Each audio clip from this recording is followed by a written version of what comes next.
When we started writing our thoughts down on paper, it opened up endless possibilities. Ideas could grow beyond the borders of the mind, and it changed the world. Somewhere along the way, we lost touch with paper, distracted by devices made for every purpose except for thinking and focus. On edge, waiting for the next notification. But what if new technology didn't pull us away from paper, but brought us closer to it? Listen. That's not paper. It's the sound of the new Remarkable Paper Pro, rewriting the future. A paper tablet with a true color ink display, gentle reading light, and unheard of tactility. With digital features for taking notes, thinking, and organizing, without any distractions. Paper is about to change the world again. Get your paper tablet at remarkable.com today.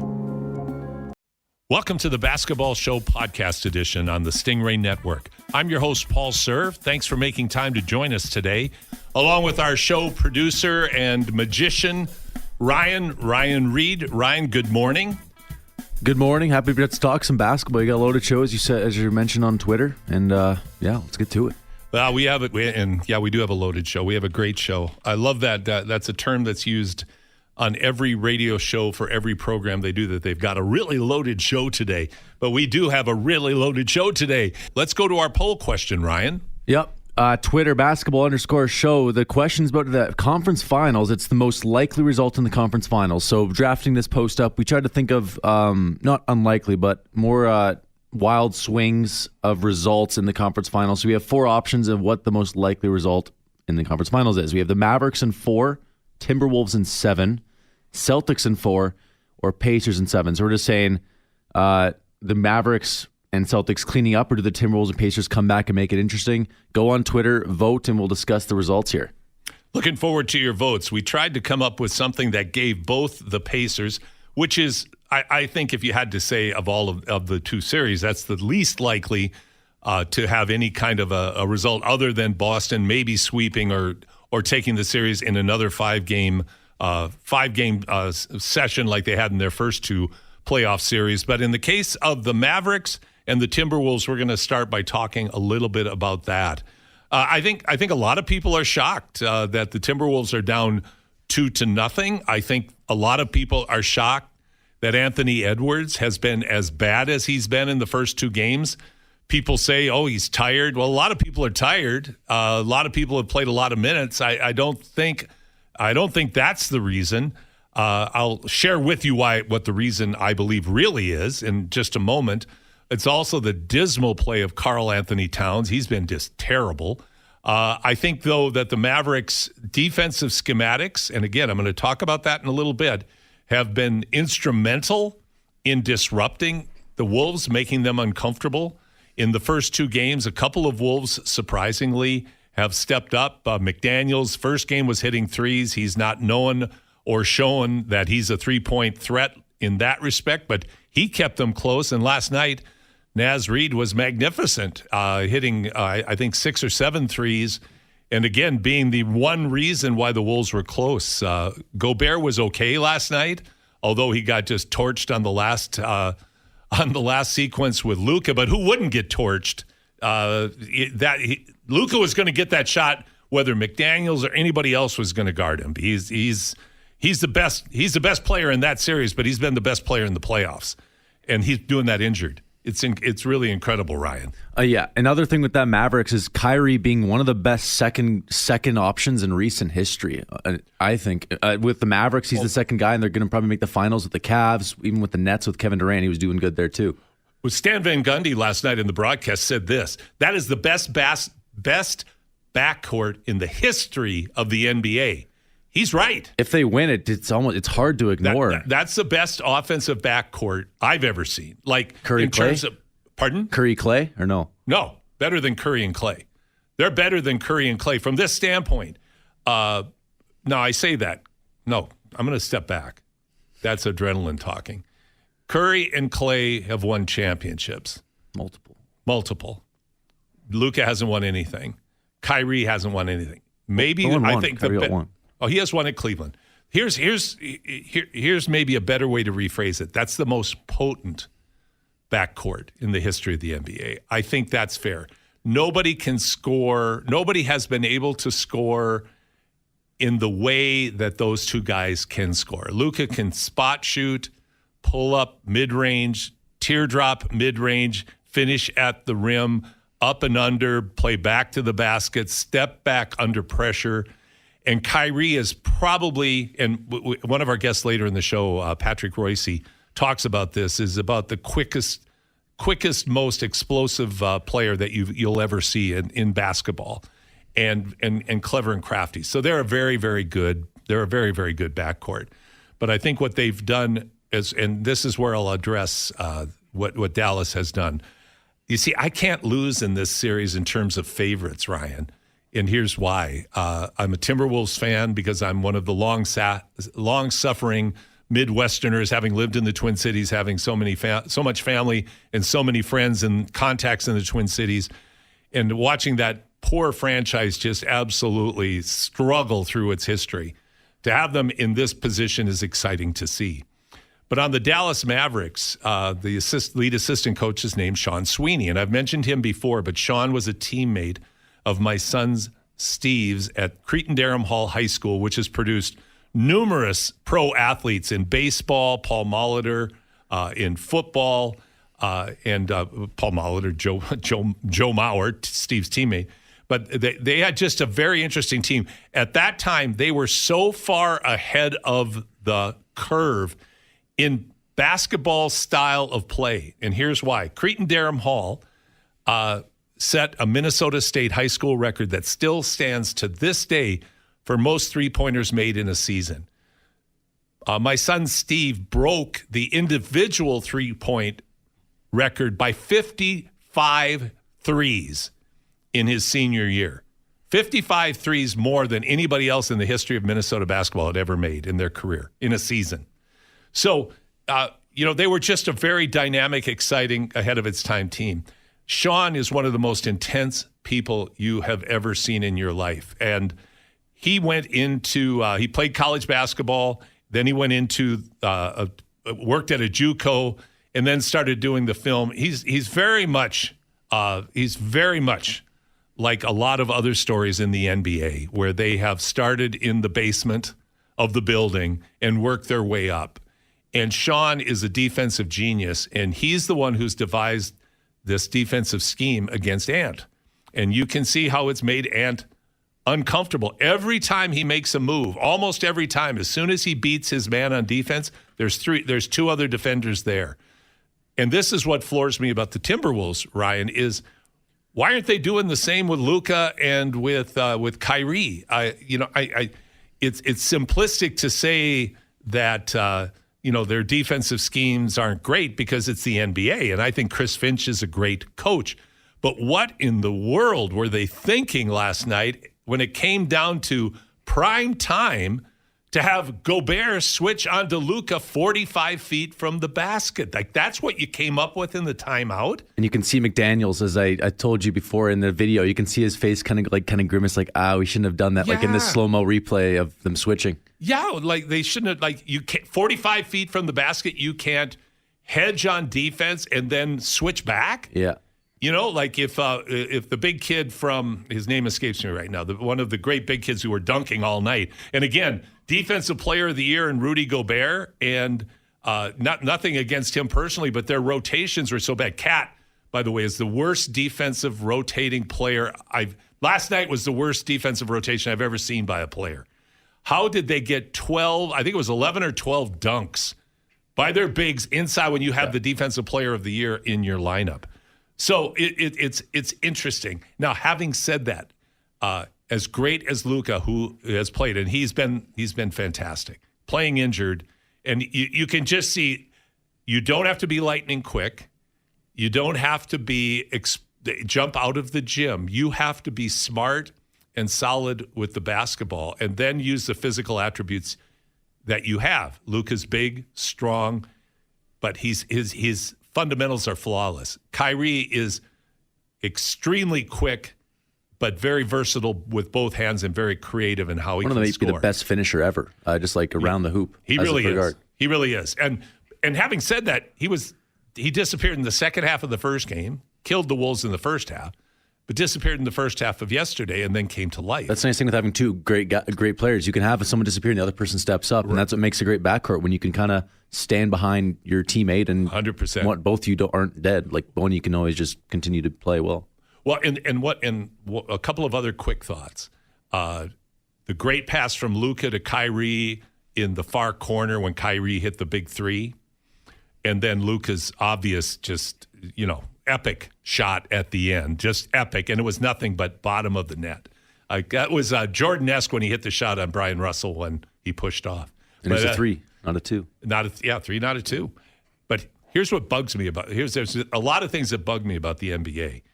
I hate their defensive 3-second rule, but what I hate even more is their ridiculous rules around challenges. Mike Conley did have his arm around whoever it was that he was guarding, that a screen was set. I think it was around Washington. A screen was set. The call was that it was an illegal screen. So Dallas challenges. They overrule it and give Conley a foul. They not only overrule the play, the rules in the NBA say you can call the foul now. So you're going back in time to call a foul.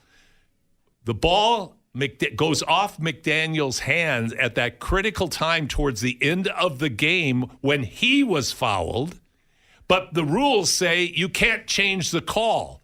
So McDaniels gets fouled, and the ball goes out of bounds, but the refs have to overrule that it went off McDaniel's hands and not acknowledge the foul. So what is the point of a replay if you're not there to get it right? I just find that abhorrent and inexcusable that would be a factor at that point in the game. It's one thing to make a bad call. It's another thing to make the wrong call after you've reviewed it. And at that time of the game as well. At that time of the game. Maybe you could kind of find a compromise where in the last 2 minutes you can review almost anything. Yes. And make sure it's right, especially in the playoffs, right? And maybe in the second quarter you can let that slide. But when it's a game-deciding moment, you need to get it right. You need to get it right. And to have restrictions preventing you as officials from getting it right is just, it defies explanation. I always admire the restraint that the announcers have.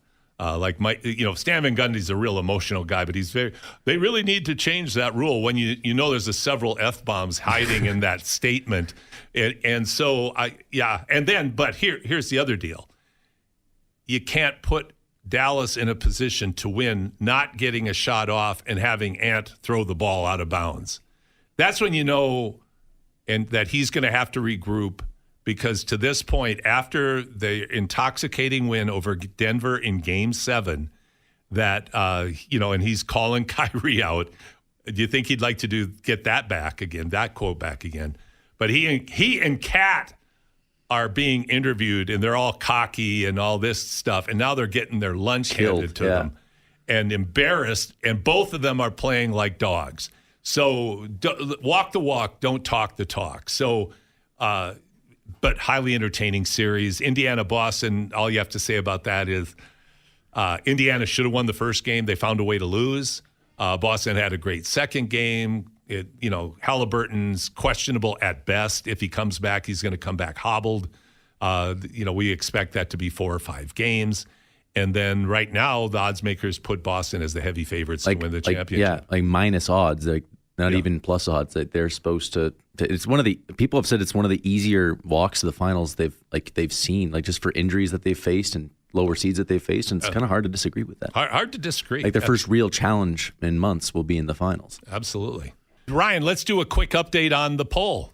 Sorry, Ryan. While you're finding those numbers, I will just hum and kill some airtime. I took you totally by surprise. No, it's all good. It's the Celtics in 4 is the most common reply so far. I'll get the exact numbers here in a second. But no surprise, as we were talking about earlier, they were the favorite coming in. Yeah, absolutely. To the series. Exact results: 61.5% of people chose the Celtics in 4. 23.1% picked Mavericks in 4. Timberwolves in 7 was 11.5% and 3.8%. Pacers in 7. I respect that. I wish I had the hope of the people who vote for the Pacers in 7. I'm impressed. We need hope like that in the world. Absolutely. Hope for the impossible. Make the impossible possible. Our next guest, Ross Norton, has quite a story about his life and dedication to the sport of wheelchair basketball. Here's my conversation with Ross. This is the Basketball Show on Sports 1440. I'm your host, Paul Sir. I'm pleased to be joined by Ross Norton. Ross, good morning. Good morning. Great to have you here. Ross, you're affiliated heavily with wheelchair basketball. What's your title and what is your role with the Wheelchair Basketball Association? I'm the program manager with the Alberta Northern Lights Wheelchair Basketball Society. Now, the Northern Lights Wheelchair Basketball Society has a tremendous history and reputation. Tell us a little bit about what Northern Lights is all about. Well, we are a society that predates me, goes back to 1976 in Edmonton, and we are going to celebrate our 50th anniversary here in 2026. Like you said, it's got a rich history in Edmonton. There used to be most of the Team Canada that lived here in the 80s, used to be on Shaw TV, if people remember that. Back in the day, Cam Tate, writer for Edmonton Journal, was heavily involved with the team. We used to participate in the National Wheelchair Basketball Association down in the States. We won back-to-back national titles in 2005, 2006, multiple national championships in the 80s and 90s with the team. Looking at today, we are probably a smaller group of athletes, but we still compete at the national level. We've been down to Chicago a couple of past years, winning Division III and Division II titles down there. And we have a minis program, which is athletes under 13 years old. And so we've had some young kids with disabilities. Youngest was 4 years old playing with us and still continues. She's 9 or 10 now and loving the sport. And so, we still continue to participate in the Canadian League. And also we have a schools program where we put chairs into schools across Alberta, primarily the Edmonton area, just for kids in schools to have a chance to play wheelchair basketball. Wow. What a great story. Now, Ross, tell us about yourself and how you got involved in wheelchair basketball. Well, I had a spinal cord injury when I was 15 years old called transverse myelitis. It's a rare neurological injury to my spinal cord, and I'm an incomplete injury at thoracic 10, which is mid-chest. So I still have feeling and a little bit of movement below my injury, but I use a wheelchair full time. And when I was in the hospital down in Red Deer, I met a physical therapist who actually played. She was an able-bodied athlete, but she played in Red Deer, and she encouraged me to get involved in the sport. And I didn't have anything else going on in my life. I said, sure, I'll play.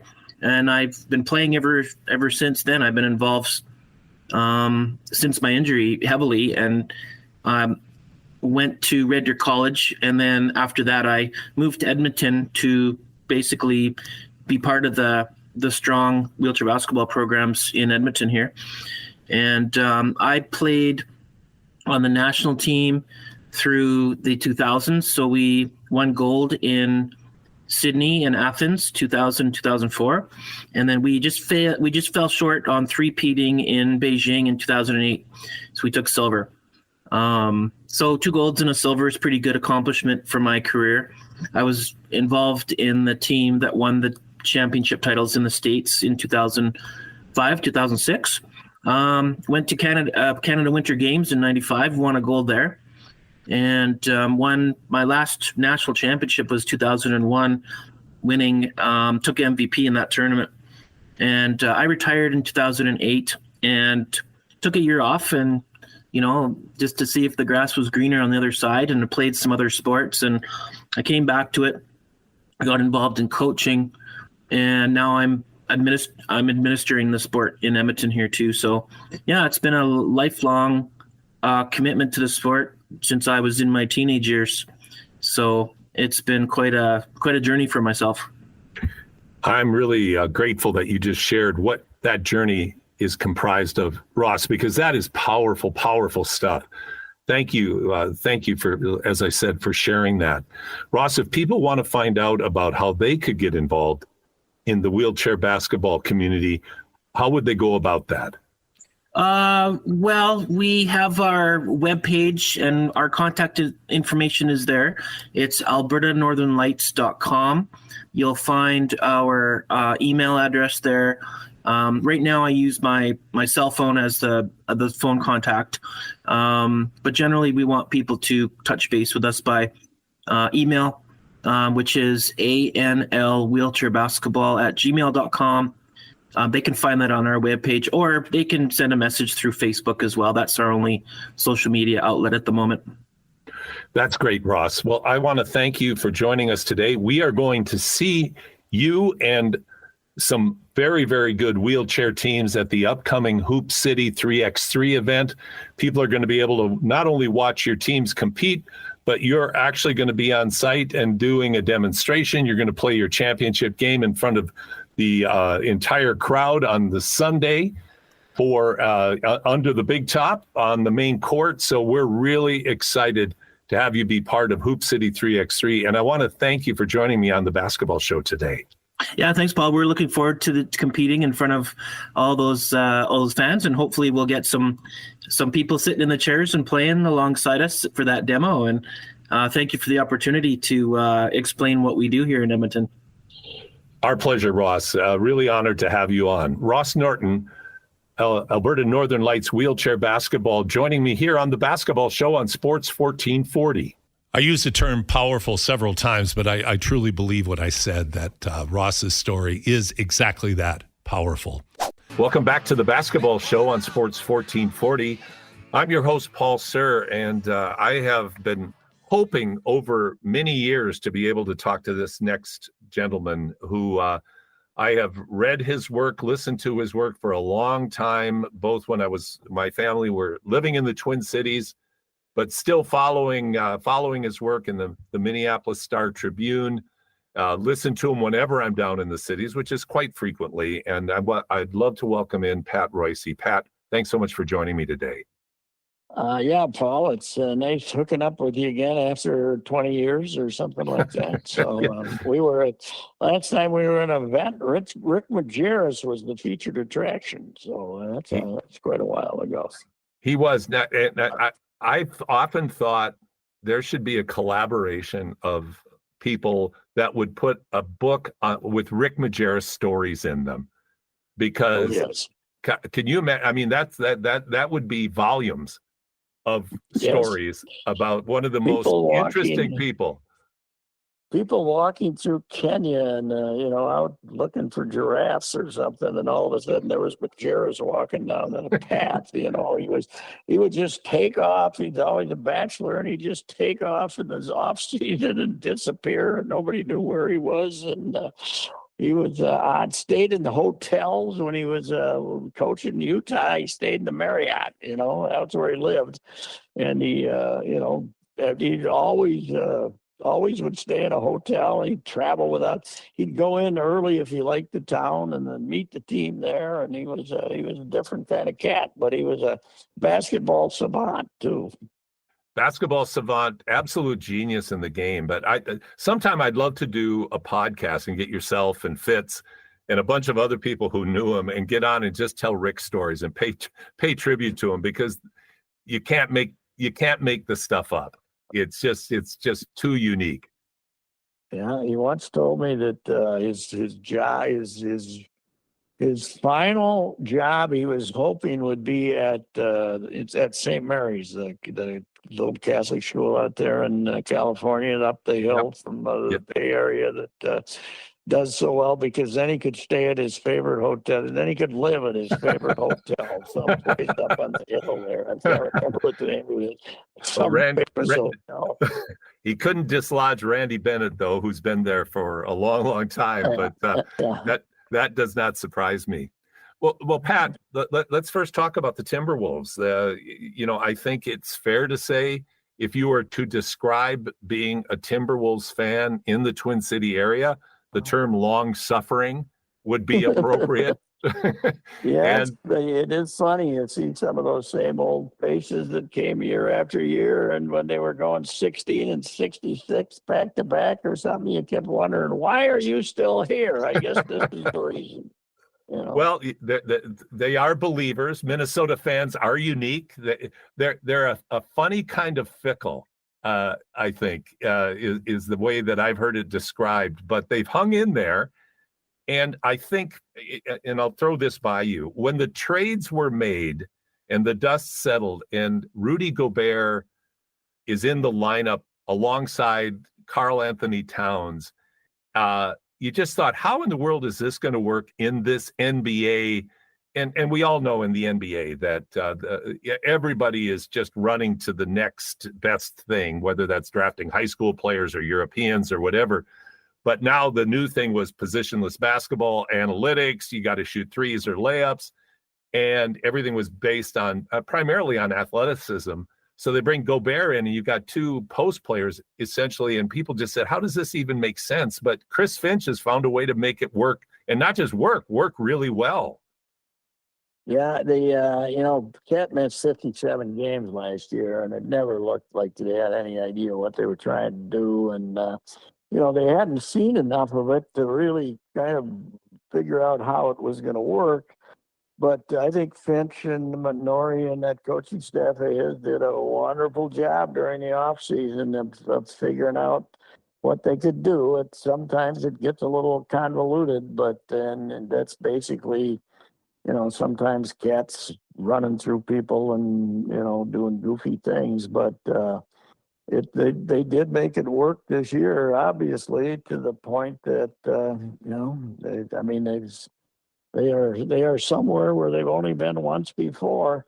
I don't want to say I was skeptical, but I was on a radio show in town last year, and I said that on my deathbed, I'm going to have two questions. A, is there anything after this? And B, why did they make the Rudy Gobert trade? So that was going to be, that was my level of skepticism that it would work. But I think Rudy's also healthier. Has been healthier this year and is moving better. Now, once in a while they get all messed up, and that happened. I thought they played terrible Wednesday, even though they only lost by 3. And they were throwing the ball to Rudy 10 feet away from the basket. Rudy can't do anything with the ball 10 feet away from the basket. Just no, he don't can't do that.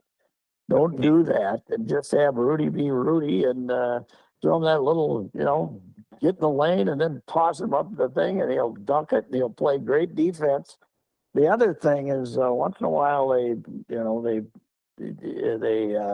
get him fed up, so he's, he does a lot of screening out there, and it works, but it also gets him away from the baskets. You always like to see him.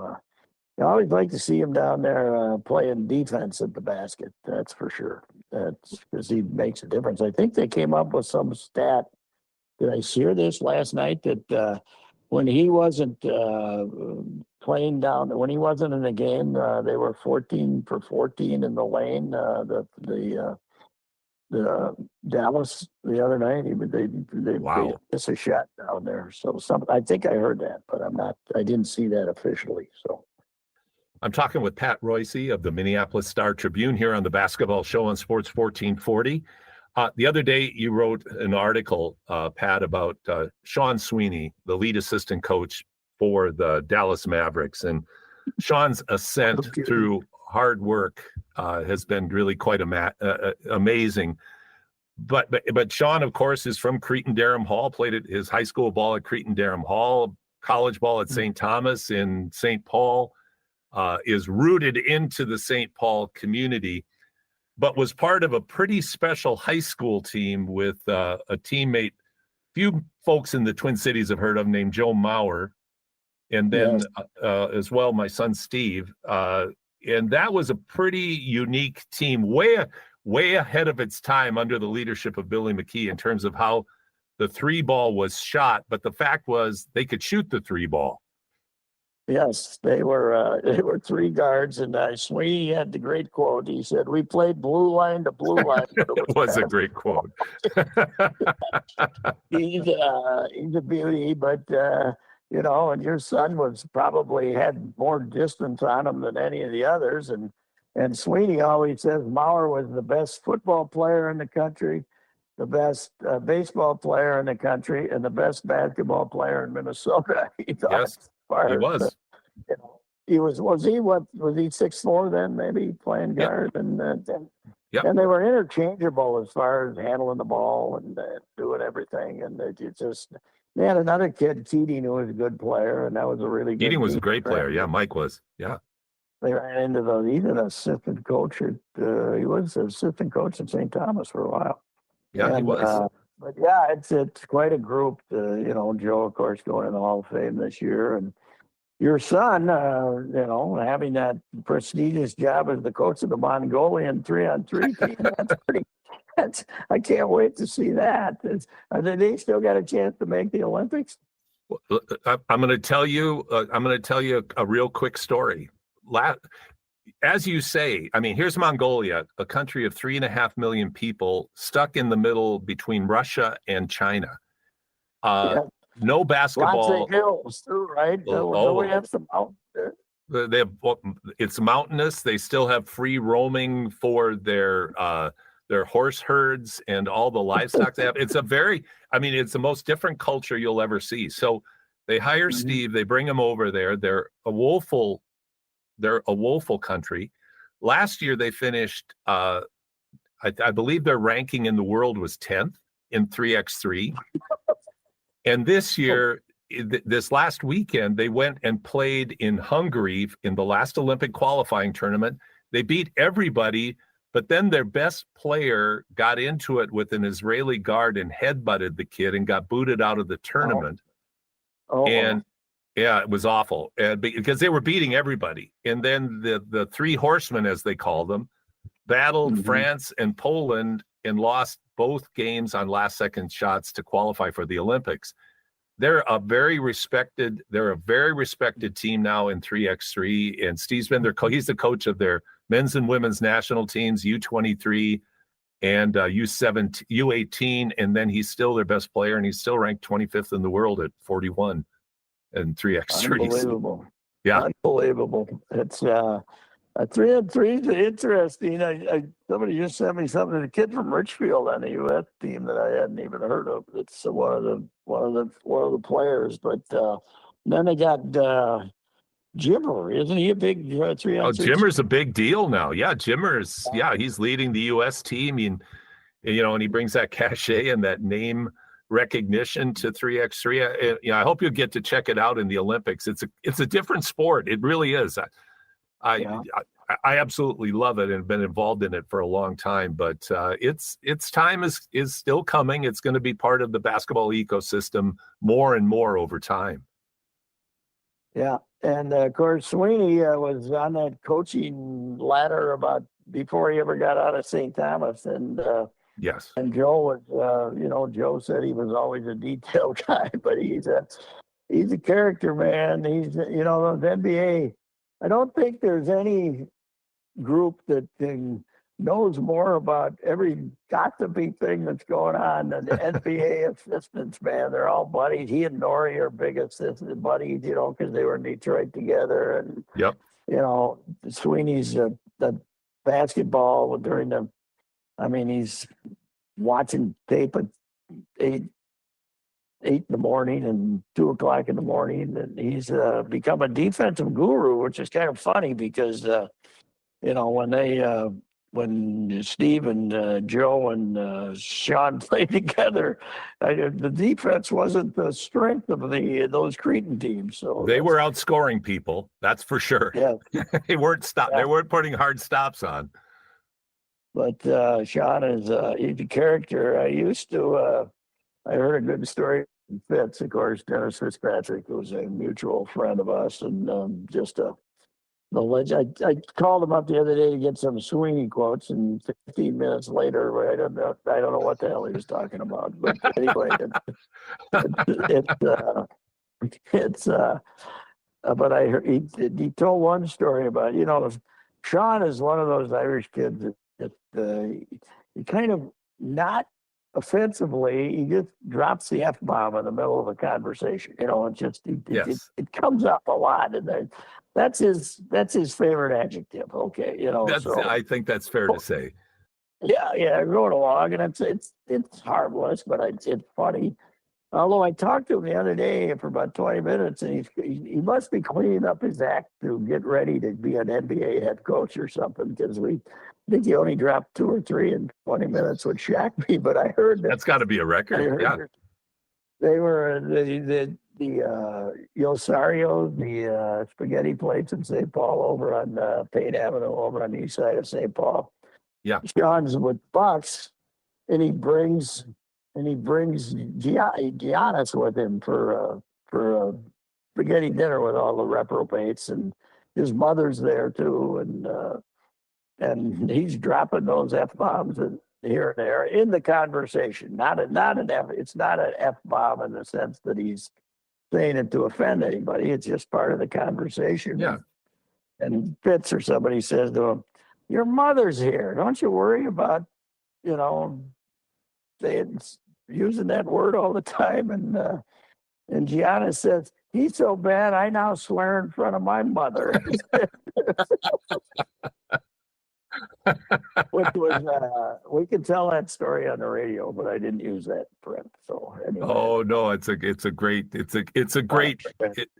story. But Sean, the respect and admiration I think a lot of people have for Sean is just his relentless attention to detail and diligence, and he's known what he's wanted. He's worked hard as anyone, harder than almost everyone, and like you said, it's just a matter of time until he's a head coach for an NBA team. And also, Wednesday night they obviously said we're going to own the middle here, and if they want to sit out and bomb threes defensively, they can. They're not going to, and the Timberwolves, they're 12 for 25 on threes in the first half, and McDaniels is throwing them out. And I can just see Sean's head listening that they're not going to beat us with Jaden McDaniels shooting threes. So right. And they ended up holding the inside, and 62-38 they outscored them in the lane, and that doesn't make any sense with Karl Anthony Towns and Gobert and McDaniels and Naz Reid, who's really good. The Timberwolves are supposed to own the lane, not the opposition, but that's not the way it was. And Fitch was disgusted with his team's performance, as I said. But it was interesting that you got to take away something defensively, and they decided to let them shoot threes and see what happened, and they won the ball game. So yep, they won. It's going to be a great game tonight, and really looking forward to the way this series unfolds. Unfortunately, I've got to end our conversation, Pat. I hope we can do it again sometime. I've really enjoyed this, and thanks for making time for me today. All right, and I'm sure there's a lot of people talking hoops up there right now with the Oilers up 1-0 in the Western Conference Finals. We are the lone voice in the wilderness, but we're standing there making a lot of noise. So. They've broken their hearts a lot lately since Gretzky went to New York. So, or since Messier won one for him after Gretzky went to New York. So, anyway, that's good, and we'll keep watching and see how Sweeney does against our Wolves. Absolutely, Pat Royce, writer for the Minneapolis Star-Tribune, broadcaster, joining me here on the Basketball Show on Sports 1440. Welcome back to the Basketball Show. Paul Sir, Ryan Reed with you this morning. I was able to catch up with the head coach of the Canada Basketball Women's Olympic Team, Victor Lapena.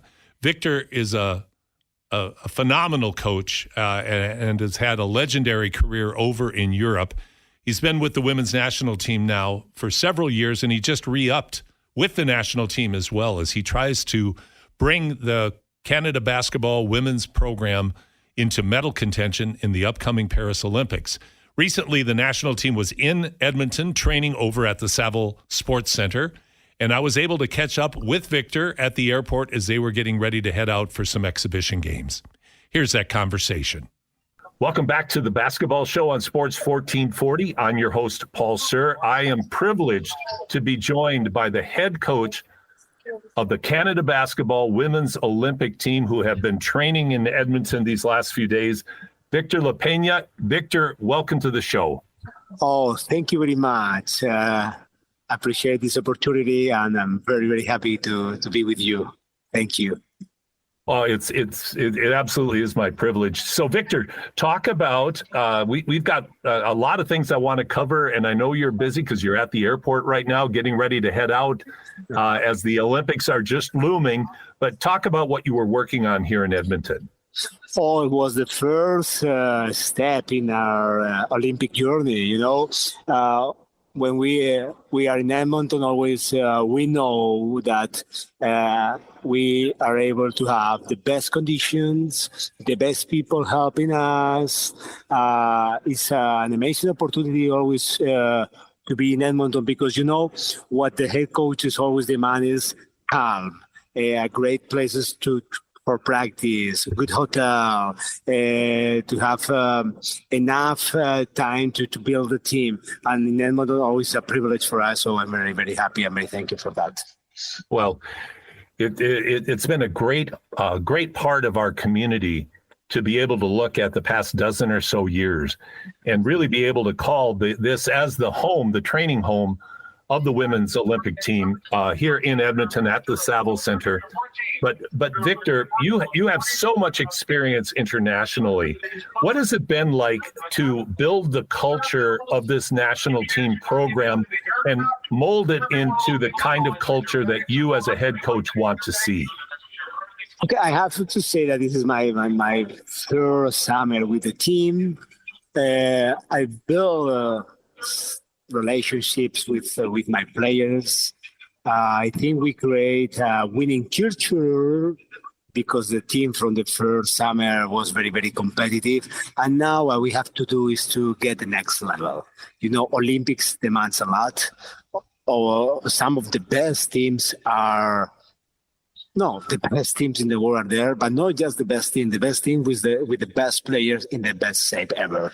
So what we have to do is just to think about what is the next step we have to do to create our winning culture, but in the highest level, you know. And this is just time. We need time with our players. We need exhibition games. We need to be together, you know. And what I'm going to miss a lot is my WNBA players, but they will join the team just 1 week before the Olympics. So I'm creating in my mind what is the steps I have to do to adjust them in record time.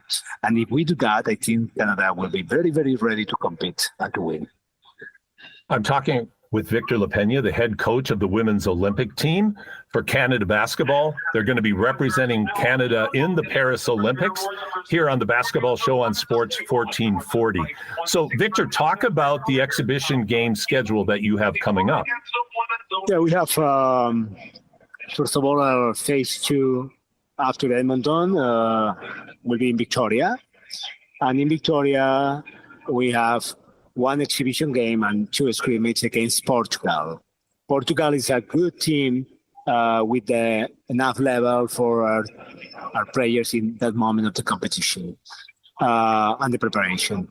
Then in July, we will travel to Europe on July 9th, specifically to Belgium. And in Belgium, we'll have a tournament against Belgium and Spain. Then we will travel to Spain, and in Spain we have a I'm very happy. As you know, I'm Spanish, so Yes, I'm very I happy. was going to say, that's a nice homecoming. That's great. Yeah, it took my time to show my colleagues and the rest of the staff my country and to invite them to have a good paella and something else. So in Spain, we have a very, very good tournament with Spain again and with Australia. And probably in this tournament, we will have our WNBA players. So it's the right moment to adjust the WNBA players to the team and to prepare the players for the first game on July 29th against France. Victor, recently you signed an extension as head coach of the Canadian women's Olympic team. We're very happy, very, very happy that this has worked out this way. How do you feel about this opportunity to continue building this program for Canada? Oh, I'm very excited, and it means something special for me, because when I decided to stop my career in Europe, decided to live this experience with Canada, like a family experience, my family is here with me, my 3 kids, my wife. So our first idea was just to be here during 2 years, to live the experience, and then to back home and continue my career in Europe. But then, when you meet new people, when you're happy in the environment, when you feel the players are close to you, when you build relationships, something is special, something is different. And then when Canada Basketball offered me the possibility to continue 2 more years with them until World Cup in Germany, I was very, very open for the beginning, and I was very clear with the president and with my Bartlett and the GM that my priority is Team Canada. And that's all about it. I'm very excited, and I hope we can do great things together again. Well, I certainly hope so too. But I was expecting you to say, Victor, that the reason you signed is because you love the Canadian weather so much. Oh, yeah, especially from November to April. I love it. Yeah. Oh, you must. Coming from Spain and the awful weather that you have there, all that blue sky and warm temperatures year round, that can get so boring. Yeah, no. Okay, but I adjust myself to Canada. We enjoy the winter too. But I have to say that during this month, I miss. You're not a good liar, Victor. You're just not a good liar. I'm sorry. Yeah, and I'm very, very Mediterranean. Yes, to be honest. Yes. I'm very Mediterranean. But all good. Oh no, life is a lot more than weather. We all know that, and the fact that this is great for you and your family. I mean, that just really, really is wonderful to hear. And I'm talking to Victor Lapena, the head coach of the Canada Basketball Women's National Team, getting ready to compete in the Olympics. One final question that I'd like to get your take on, if I could, Victor. The explosion of awareness and interest in women's basketball, largely through the NCAA, in terms of bringing it to the forefront, and the spillover into the WNBA, but now into international basketball. What's your take? Is this something that you think that women's basketball can really build on? Do you think it's a flash in the pan? And maybe more significantly than that, what do you think it's going to take to really continue to develop people's love and awareness of women's basketball? I think I have to say that, first of all, the women movement is amazing. We showed just some weeks ago in Edmonton, sold out, amazing show, watching the game, Seattle, Los Angeles Sparks. I felt I was here. I went to the gym to enjoy this atmosphere, and wow. Congratulations to the city of Edmonton for the event, because it was top. I have to say that was amazing.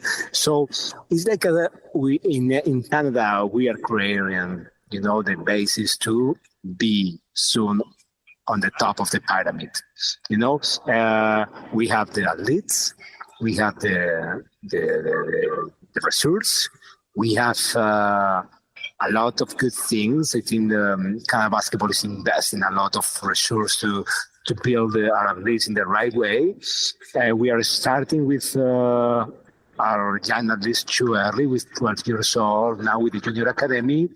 So now we have WNBA team in Canada starting in 2026, and yes, we need the professional league here. We are probably the only country in the world that we don't have a professional league. Yes. And this is a big disadvantage with the rest of the countries, but why not? Soon, the professional league will create it here in Canada, because there is a lot of provinces, a lot of cities that would like to have a professional women team.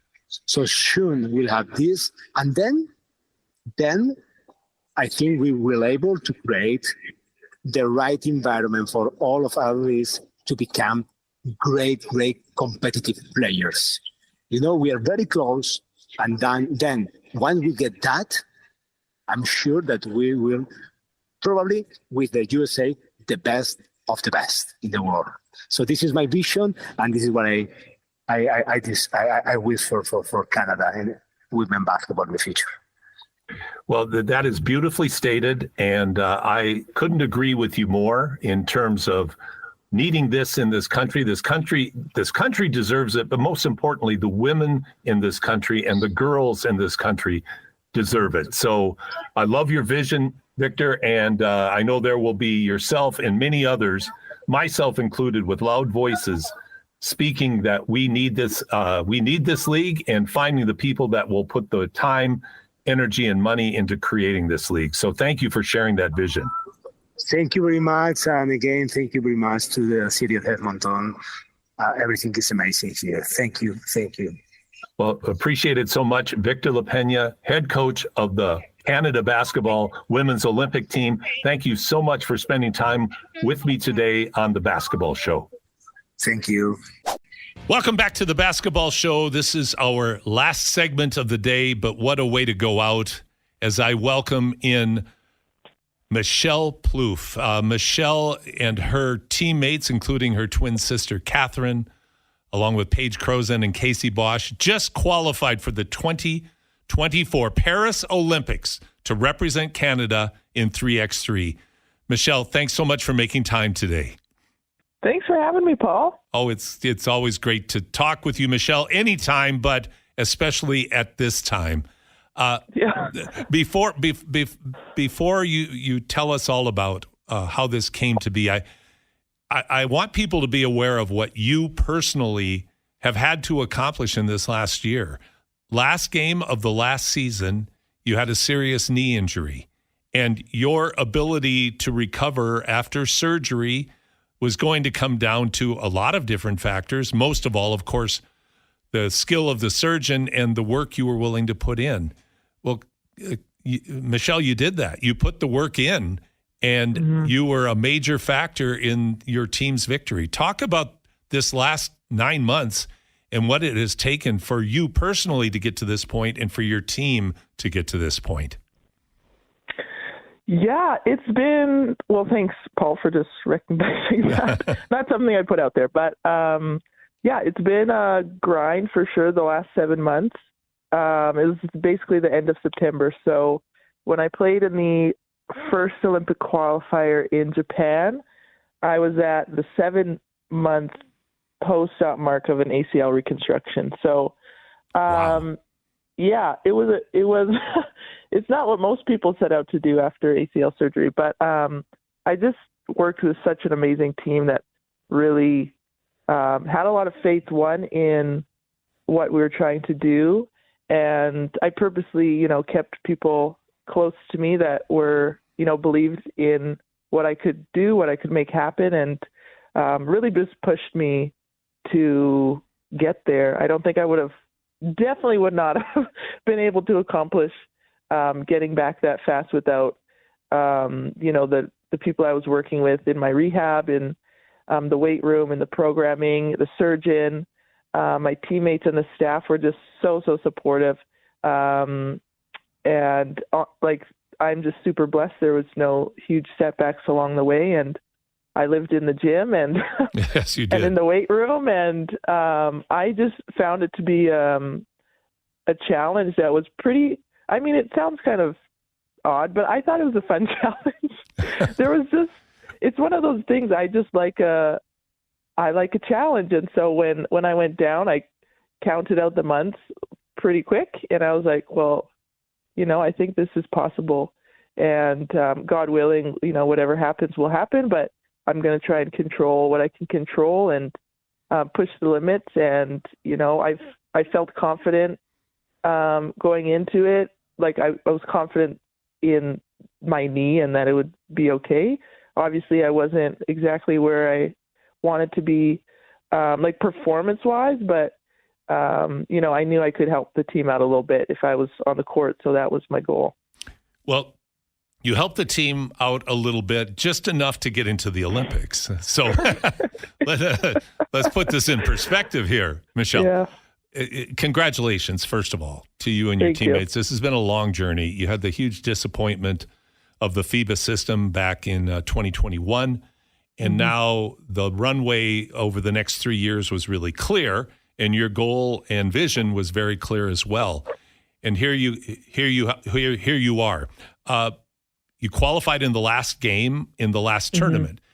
So, but it doesn't matter. It doesn't matter. Yeah. It's whether you win by 1 or 100, it's still a win. And you guys did extremely well. And let's call it for what it was. For people who didn't get a chance to see the last shot where Spain upset Canada, you don't see that every day where someone That was crazy. That was flips a shot over their head and at the buzzer to win. So now you've accomplished your goal. Now what? What are the next weeks like as you prepare to head to Paris?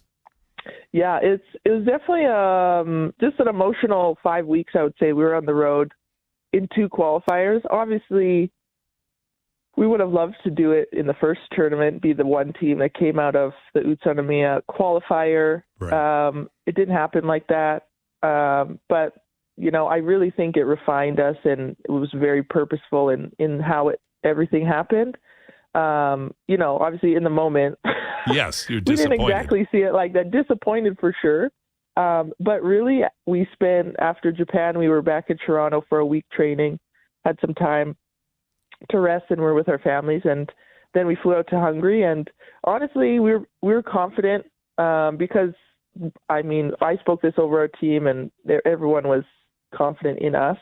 But, like how it goes, it's never how we planned. And we took it to the last final game possible.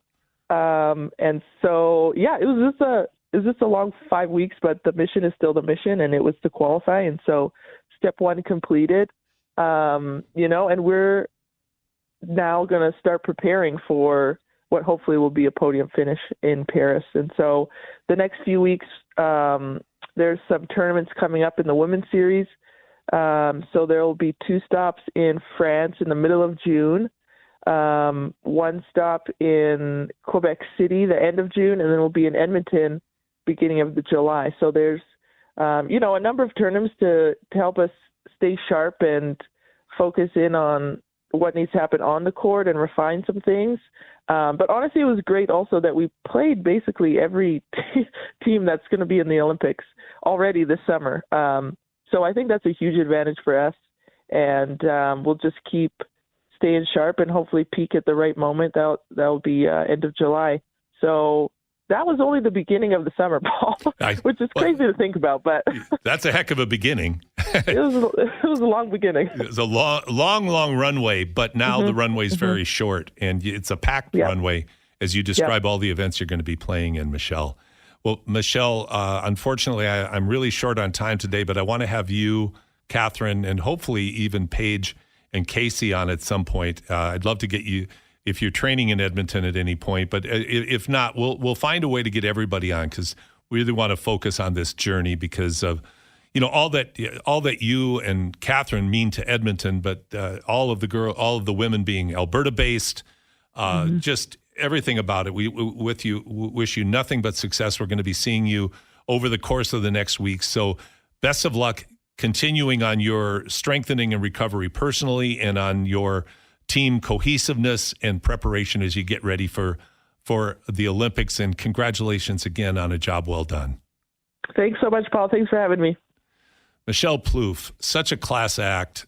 And when you hear what she had to go through, what she put herself through, and with the support that she had to be able to come back the way she did from such a serious knee injury is a real tribute to her. She mentioned she's going to be part of the Edmonton event in early July. That's, of course, Hoop City 3x3. We have the men's world tour, best men's teams in the world, some of which will be going to the Olympics. Same with the women's series, Olympic teams 3 weeks out from the Olympics. Plus, we have a FIBA 3x3 qualifying event for men and women that will be taking place as well. And then our grassroots community-based event too. July 5th to the 7th. You can register your team at donorthevents.ca or buy your tickets there. And also one other promo I'd like to give a shout out to Shoot 360 out in Sherwood Park. This is a new business. I strongly encourage people who want to become better shooters to give Shoot 360 a look. This Sunday, they'll have their grand opening from 10 a.m. to 2 p.m. at 3001 Buckingham Drive, 3001 Buckingham Drive in Sherwood Park. Go out, check it out. It really is something special. All right. Ryan, can Minnesota come back? The poll says no. Yep. What did the poll says? I say no. 9.1% of people said the Timberwolves can win it in 7. As you mentioned earlier, Karl Anthony Towns really has to turn this around. And I don't know if that's Anthony Edwards too, and Rudy Gobert can't be guarding Luka Doncic on the final possession. No. So I don't know. It feels like the Mavs have them figured out, but this happened in the Nuggets series as well, where Minnesota wins too convincingly, then loses a bunch, then wins again. So Minnesota's pretty inconsistent in stretches, but when they're going, they're going. So I don't know. I'm not saying it's over yet. Like give them the chance, but well, I think you're right. Number one, Game 3 will tell the story. Of course, you're down 3-0. You have virtually no chance of coming back. You win Game 3. Well, now you have a conversation. I think you're right. All the odds are in favor of Dallas now. They seem to have figured out Minnesota. The question to me is, what will Minnesota figure out? Will Ant figure out what he has to do to be successful? Is that making changes and alterations in how he plays and how he scores? Will Anthony Towns actually show up and not just be a YMCA three-point shooter, stand out on the wing and not guard anybody? So those are going to be big. That will tell the tale whether or not Minnesota can become relevant and get back into this series. I think we both agree, Ryan, that Boston is going to steamroll Indiana. So what about and I think that's what our poll said too, right? For sure. And we also have a text message saying, and Nick asks, any idea when the men's national team will be selected? And will they have a tryout camp? Or will it kind of just be an invitational basis? Well, they will have a selection process coming up. I think what you would say is that, yes, they'll definitely have a camp where they bring in more players than they're going to keep. It's largely going to be an NBA roster this year. Will it be kind of predestined who's going to be on the team, maybe is what he's asking? I think not a lot of walk-ons. There aren't going to be any walk-ons. Yeah. There are going to be a lot. I think most of the players, with the exception of a few like the Scrub Brothers, Melvin Edgem, who have been longtime national team contributors, they're going to be in the camp. But I think what we're going to see is primarily a roster, at least 10 of the 12 are going to be NBA players, if not 12 of 12. An abundance of riches this year. I think there's all kinds of high expectations in Canada right now that we have 3 programs going to the Olympics, in basketball specifically, who all could be in the running for podium finishes. Never happened before. So it really is a dynamic time in basketball in Canada. So I know the Olympics are going to have a special amount of focus and attention this year. Where would you say do they have a chance of winning it all, you think, at the Olympics? Like, you got to think so with Shea and co, right? I think they have a chance, sure. They do. U.S. is going to be loaded. They got the veterans in the U.S. like Curry, Durant, LeBron.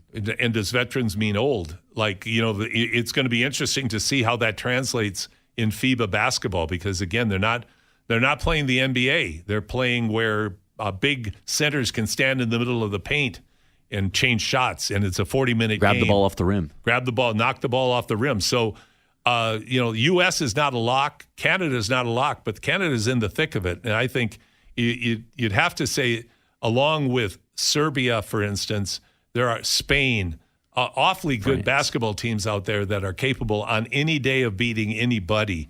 But Canada is right in the thick of it. Now, Wembanyama Gobert front court's kind of crazy for France, too.